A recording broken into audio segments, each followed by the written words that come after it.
lahat naman na nangyayari sa buhay natin is written.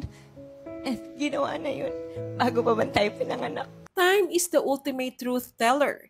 Ito ngayon ang sigaw ng maraming fans ng It's Showtime host na si Kim Chiu matapos kumpirmahin finally ng dati niyang longtime boyfriend na si Zian Lim ang relasyon nito sa Viva producer at itinuturong third party sa kanilang hiwalayan na si Iris Lee.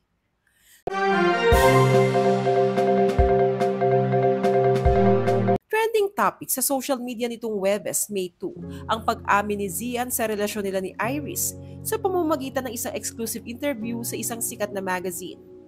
Ayon kay Zian, handa na siyang magsalita tungkol sa hiwalayan nila ni Kim at sa mga issue na kaunay dito dahil sobrang gulo na raw at maraming nadagdag at nabawas sa kwento ng kanilang hiwalayan.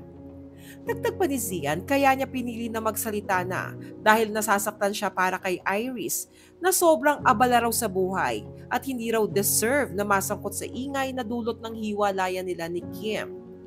Ani Zian, I'm ready to talk about it. It's just all over the place and I think ang dami ng dagdag, ang dami ng bawas.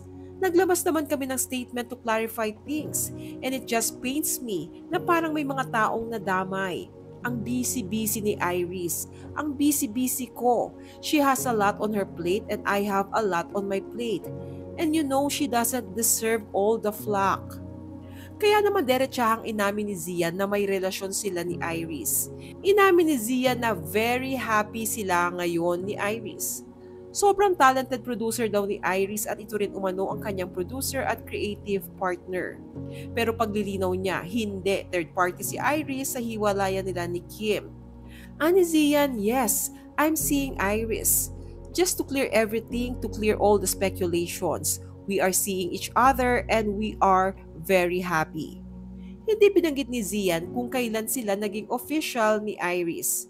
Pero binanggit niya na October 2023 sila tuluyang naghiwalay ni Kim. Kahit noong December 23 lang nila ito tuluyang kinumpirma. Kahit ni Zian, walang third party at mutual decision umano ang paghihiwalay nila ni Kim. Anya, these are the things that I want to clarify. There's no third party. That's it. That's plain and simple.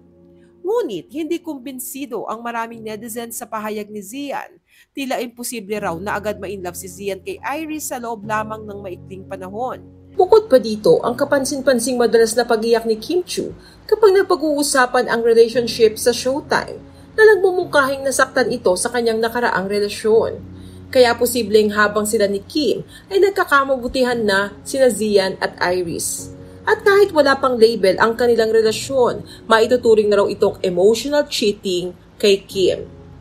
Matatandaan noong December 2023, unang pumutok ang isyong may namamagitan kina Zian at Iris matapos ito maging usap-usapan sa ilang blind item at lumabas ang pictures nila na magkatabi habang nasa set at ilang events. Hanggang noong February, naspatan si Zian na kasama si Iris sa isang motorcycle event. Kapansin-pansin sa litrato ang pag-akbay ni Zian kay Iris na nakahawak naman sa kanyang bewang. Noong March, naspatan din si Zian naka-holding hand si Iris while walking sa Thailand. Giit din ni Zian na hindi siya ang tipo ng tao na tinitimpla muna ang relasyon bago mag-commit. Kapag nasa isang relasyon daw siya, itinuturing niya itong long-term at talagang gagawin niya ang lahat para mag-work at magtagal ang kanilang relasyon. Ano pong masasabi niyo sa biglaang pag-amin ni Zian sa relasyon nila ni Iris out of nowhere? Share your thoughts below.